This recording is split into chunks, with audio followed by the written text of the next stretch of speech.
கோடை மழை, அதாவது அன்எக்ஸ்பெக்டடா வந்தது ஒண்ணு. அடிச்ச வெயிலுக்கும் பெஞ்ச மழைக்கும் சம்மந்தமே இல்லாம இருந்துச்சா. ஆனா பாருங்க, என் வீட்டு மாடி தோட்டம் எங்கடா போய் சேர்ந்துருமோ அப்படின்னு நினைச்ச செடியெல்லாம் இப்போ இந்தா வச்சுக்க அப்படின்னு சொல்லிட்டு நிறைய பூ மட்டும் வச்சிருக்கு. மாடியில இருந்து கீழே வர்றதுக்கு மனசே வரல, ஏன்னா அந்த அளவுக்கு வளர்ந்துருக்கு. நம்மளோட அந்த பன்னீர் ரோஸ் எல்லாம் பாத்தீங்கன்னா ஒரு 3 அடி எக்ஸ்ட்ரா வளர்ந்துட்டாப்ல.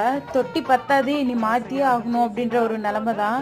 இருந்தாலும் வந்து இதெல்லாம் பார்க்க அவ்வளோ சந்தோஷம். எவ்வளோ நெருக்கமா, எவ்வளோ அடர்த்தியா, எவ்வளோ ரெட் கலர்ல. இதுல எல்லாமே இலை தான். இலையே இவ்வளோ ரெட் கலர்ல இருக்கு. எவ்வளோ எவ்வளோ அடர்த்தியா வளர்ந்துருக்கு பாருங்க.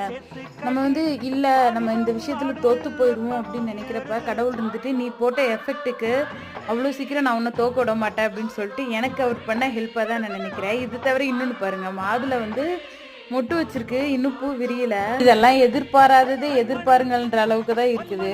என்னமோ